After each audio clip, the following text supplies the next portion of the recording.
Welcome to the Own Your Life podcast, where our goal is to help bring hope, healing, and peace by sharing our experiences and inspiring you to own your life.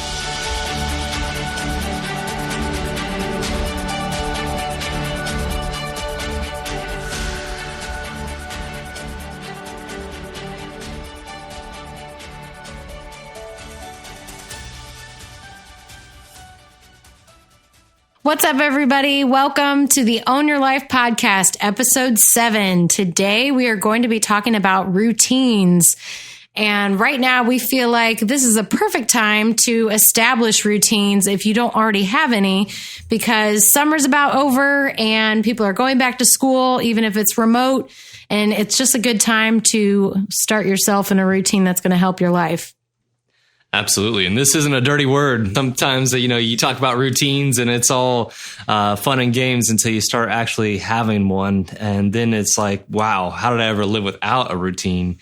And I think for us, it was important to establish one, especially early on in our relationship, because we were really trying to figure out what's going to be the best routine for us long term. And that started out with working out. Yeah, absolutely. And for us, it was really getting a morning routine down. And we're going to talk about morning and nightly routines. But just getting a morning routine down was really important. And kind of how we did that is really putting together what is important to us, things that are non-negotiable that we need to get done, even if it's something that's not enjoyable. Because let's face it, not everything in your routine is enjoyable. There's going to be days you don't feel like doing whatever it is. But just doing it even 5 minutes or just a little bit each day is going to keep that habit, keep the routine a habit. And then it's going to make you feel, like you're set for your day. So I just feel like it was really automating what's important to us so that we're more likely to do it. And for us, at least for me, I'll say my morning routine is when I get up, I get my workout clothes on, and then I go downstairs and I write in my journal. So we each have a journal where we write, what we're grateful for and goals that we want to achieve. And we do that every single day. That's not a weekly thing. That is a daily thing. So I do that. And then I get my workout drink ready and I work out. Unfortunately, it's at home right now. Very excited to get back in the gym whenever they open. But we've been working out at home. So I do my workout and then I take the dogs for a walk and make sure I made that a routine because I was bad about not walking the dogs before. So making sure that they get their exercise too, because they are big dogs and they need it. And then I, shower, get ready for my day and eat breakfast. And it's almost the same thing every single day. The weekends are a little bit different, but that's just what I do every morning. And I actually have affirmations posted in the shower so that I don't forget to do my affirmations. Because before, it was just something that was easy for me to forget. I had followed, if you guys know Hal Elrod, he wrote The Miracle Morning. Fantastic book. I highly recommend checking it out. And that's kind of what got me to fine tune my morning routine. But he's got an acronym in there, SAVERS. And I won't go through the whole thing, but part of it is, saying affirmations and visualizing, as well as exercising and, writing in a journal, things like that. So I put a lot of those together to make my morning routine better for me. And I know in the beginning, actually, when COVID started, when the whole shutdown started and gyms closed and all that, so my morning routine obviously was thrown off like everybody else's. And in the beginning, I didn't really set my alarm. I was just like, I'll get up, I'll get up when I wake up. That'll be great. Let's try that. And I was doing that for a while. And I didn't like it because it was throwing my normal routine off. I was waking up at different times every single morning. And by the time I got a workout done, it was a lot later than I would have had it done to begin with. And I didn't like that because it kind of threw off the rest of my day.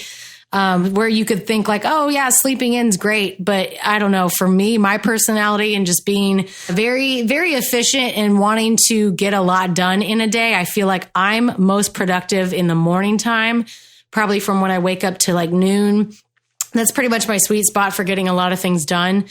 And sleeping in more is eating away at that time. So I honestly felt like upset and lazy when I wasn't doing my routine right. Even though I was still doing the items in my routine, it just wasn't on the same time frame that I was doing before, I felt a huge difference. And I started setting my alarm again and getting up early, even if I didn't need to, just because it got my routine done when I normally would have had it done and just made me feel a lot better for the rest of my day. And Matt's routine, on the other hand, was a little bit different. So I'll let him talk to you about that because obviously we have different occupations and different schedules. Yeah, for me, everything is a little bit different just because a lot of times I am in different time zones. I'm in different places all the time. So going through different routines as far as traveling and going through just hotels and different flight patterns and everything else going on there. But for me, as far as that, I think that the main thing is really just figuring out what time you need to work out or what time you need to get up and do everything you need to get done so you can feel like you're starting the day right. Because I think that it's different for everybody. I know that for me, if I don't get up and at least do my journal, nothing else really seems right for me, because I feel like I need to have that constant reminder of what I am grateful for each day and what my goals are, so I can really plan out my day and making sure that for me, I listen to the Bible as well, because, if I don't do those two things, I'm thrown off for the whole day and my whole day doesn't seem right to me if I don't get at least those two things in as far as my particular routine in the morning. Everything else can kind of be thrown in at the end, whether I need to work out later or if I need to do that. I'm not the same as Ashley in that aspect of it. If she doesn't work out, she doesn't feel right for the whole day and her whole day seems thrown off and she doesn't feel the same. For me, I like to work out in the mornings as well, but if it doesn't happen and I have to do it at night because of travel or whatever, I'm okay with that. It's not my choice, but at least it's going to get done. And I know it will get done at some point in that day. And I think that for me and Ashley, I should say, is that listening to different podcasts throughout the day is helpful too, just to reset as far as your mental state. Maybe you can kind of talk a little bit about what that does for you as far as podcasts, because I know that you listen to 3 or 4 podcasts a day. Usually. Absolutely. Yeah. Thank you for bringing that up. And I do listen to the Bible too. So you just made me think about more things that I do in my routine that I didn't even think about because it's so automated. So while I am getting ready after I get out of the shower, I am listening to the Bible. And I usually start listening to podcasts at that time too. So I just feel like, honestly, it's all about mindset for me. So if I get up and I get my writing in, I get my workout in, I usually read later in the day instead of early in the morning. I feel like I am a very on the go person. So podcasts are a lot easier for me to listen to because I'm usually moving and it's hard for me to stop moving. So reading is a little bit more of a challenge. And I haven't looked into like Audible or anything like that, which I'm sure many of you would recommend that I just switch to audiobooks because that would probably be more productive for me. But I think that for listening to podcasts, it really gets my mind right.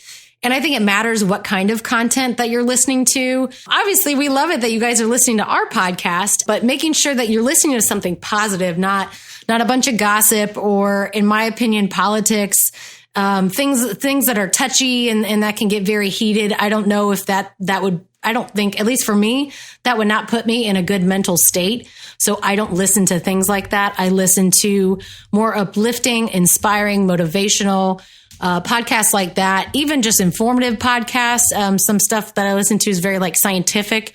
So I do like that. It's interesting to me. So I feel like that gets my mind right instead of, listening to some dramatic talk show or something like that, that I try to start my day off as positive as I can, because I feel like if you can control the beginning of your day and the end of your day with a nightly routine, that's kind of like the bookends of your day, then whatever happens in between happens. You don't necessarily have control over that. I know for my schedule, it changes on a daily basis as far as the daily content of it. So I can't just assume that, hey, from 9 a.m. to 6 p.m. or whatever, that it's going to look like this, because it's different for me every single day. And I know it's different for Matt almost every single day as well, just because he's always traveling. So I'm not too concerned about what happens in the middle of my day. But as far as controlling the beginning of my day, I feel like just really starts me off right. And if I don't do it, I just feel off. I don't feel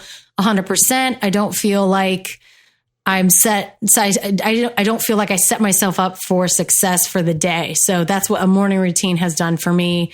And yeah, and I feel like it's been life-changing. It's been a great idea to add to my day. And if I didn't do it, I know that I would feel a lot more lost and a lot more out of control of what's going on. And not that I want to control everything, even though my personality would love to, but just having a little bit of control in the beginning of the day to get done what you need for you so that you can, take care of yourself, because you might not have time during the rest of the day to do that. Absolutely. And I think that you brought up a really good point here as far as like just figuring out what fills you. And because I think that's different for everybody. And you also need to figure out what drains you as well, because I think that sometimes some of the activities that we're inputting into our morning or evening routines is something that drains us or it fills us. And I think that you're going to feel the certain way that you actually are inputting in your processes and inputting your routines, if you will. And I know that for us, it's all about not rushing the process, because I think that sometimes we want to get this routine down as quickly as possible, and it needs to happen tomorrow, especially for Ashley. No problems there. Thanks, babe. No, efficiency expert, Ashley, me inefficient. But, I think that we want to rush the process sometimes, and you can't rush this process because you're going to figure out, if writing's the best for you, if audio is the best for you, if working out's the best for you, what breakfast is the best for you, all the way through that. But at the same time is that you're going to have trials and, you're going to have wins and failures along that process. But all in all, it's going to be what's best for you long term, and understand that will take a little bit of time. But once you get down the routine, you're going to feel a lot better about what you're doing daily. And then that'll actually have you have more successes and more wins throughout the week, throughout the month, throughout the year, just because you are growing and changing every single day with the processes that you've put in place for you to make sure that your routine's successful. Yeah. And I feel like what Matt said, take it slow, take it baby steps. For us, this didn't happen. This was not an overnight process. It wasn't like we woke up one day and we're like, oh, I'm going to do all of these things and it's going to be amazing. No, that's not what happened. Honestly, in the beginning, it was just waking up and going to the gym. That was my routine. Waking up, go to the gym, hurry back home, eat breakfast super fast, and get on the road to go to work, because I had a different job at the time. So it's just going to be what works for you, and then figuring out, like Matt had said, what time you need to wake up. Because if you're thinking, oh, well, I wake up 10 minutes before I need to leave and go to work, and I hurry up and shower and get in the car and go. Well, maybe you need to wake up an hour and 10 minutes earlier so that you can get in your morning routine. And then when you leave and go to work, it's already done. You've already taken care of you, which is the most important part. I just feel like it's also having the grace and patience with yourself, that even if it's just adding one thing, if you're doing one thing, that's great. As long as it's serving you, I think that's the most important part. So finding out, take the time and maybe write down a couple things that you think, wow, if I did this every morning, I think that would make a difference. I think this is something I want to do. Or maybe it's something you don't want to do. Not everybody wants to work out in the morning. And I know for me, there's mornings I don't want to work out, but I do it anyways because it's just part of my routine. And I would feel odd if I didn't do it.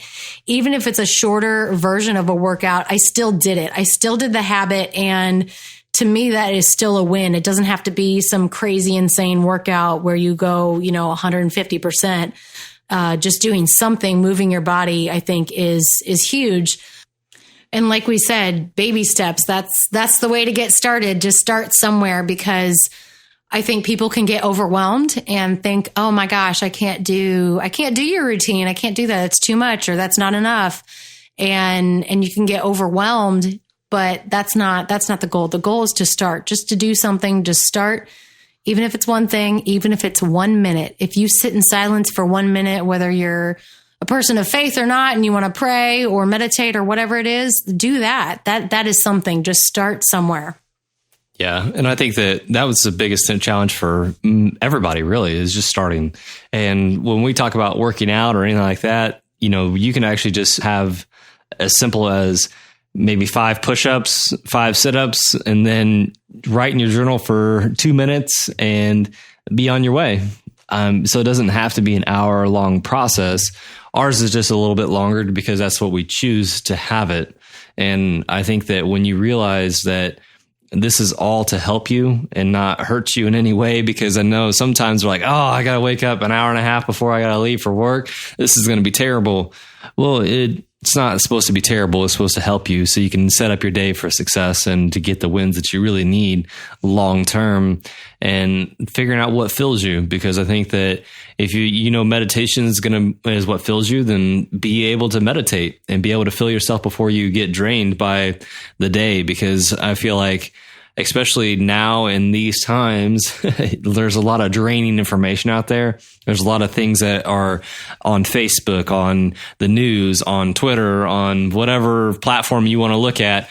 A lot of it is draining you, and you don't realize how much it's draining you. And if you go out the door with an empty glass, you're going to be even more drained and even more apt to not have the wins and successes that you want long term, just because you weren't able to fill yourself first before that happened.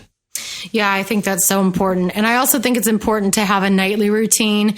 Now, Matt and I are a little bit more lax on our nightly routines because I feel like, at least for us, the morning routine is more fulfilling to us in starting our day off right. But I do think it's important to wind down as well. Because I've found that times that I'm still working on things or staring at my computer or even staring at my phone and it's late at night, that I don't sleep very well, or I can't fall asleep very easily just because of all of that blue light that I've been taking in. And I do have glasses that block blue light, and those have helped tremendously. But I feel like, because my brain is still operating at a higher level by working on things instead of relaxing, that has caused me to either lose sleep or not fall asleep quickly, or even waking up multiple times in the middle of the night just because of poor quality of sleep, because I didn't wind down before going to sleep. I feel like Matt has been very helpful to me in getting me to relax more because, like I said before, I feel like this runs in my family because my mom and my grandma are like this as well. And I'm sure some other family members are. I've never lived with them, so I don't know. But like, we're all Energizer bunnies. Like, we're just going to keep going. We're going to keep running around trying to accomplish as many things as possible in one day. And that is not always a healthy thing, especially at night when you need to be winding down and getting ready to go to bed.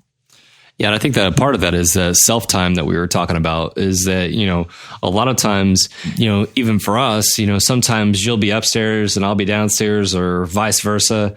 And we're getting self-time before we go to bed. So, because each one of us winds down differently, and figuring out what that wind down time looks like for us has been a trial and error thing too, because sometimes it's together to wind down together. It depends on if I've been on the road or not.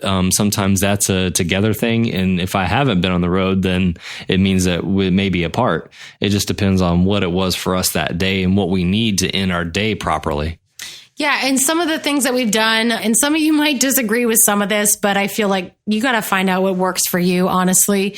Usually, if Matt's not here and I'm by myself, I will read, or even doing like art that calms me down, and just being quiet, trying not to have, like loud music or loud movies or anything on in the background. Just having that quiet, I think, really helps me. And I feel like the reason why I said some of you might disagree is sometimes I do play video games before I go to bed. Yes, I still play video games, and I probably will until I die. So that's just my thing. I love it.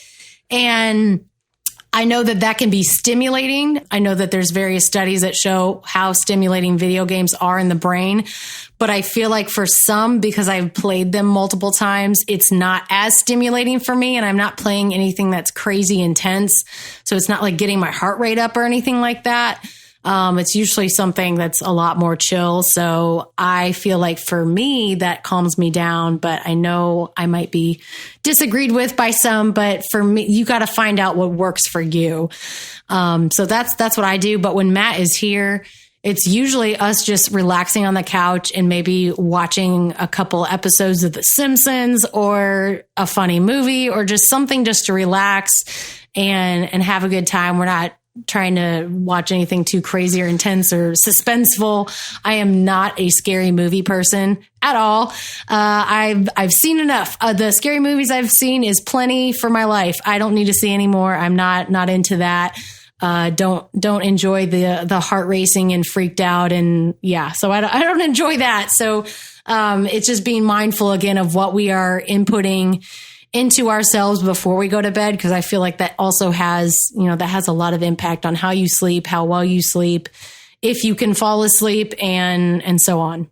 Yeah. And I think that, when I'm on the road, for me, it's either reading or talking to you, or, actually figuring out something that is relative to just winding down enough to, because I don't think that when I'm on the road, sometimes it is watching a little bit of TV, but a lot of times it's not, because if I've just got out of the plane or I've been in a rental car for an hour or so, I know that that's not going to wind me down as much. So it's just figuring out a way to wind down faster to make sure that I can accomplish everything I need to accomplish the next day.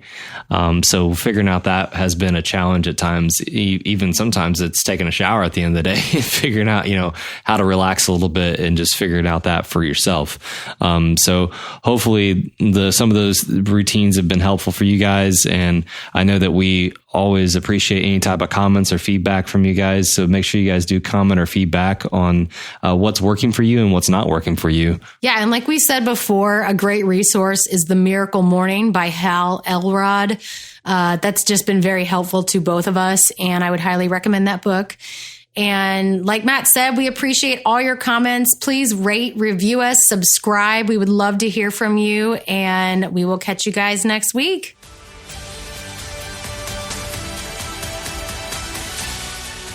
Thank you all for listening. If this added value to you, please click subscribe and rate and review us.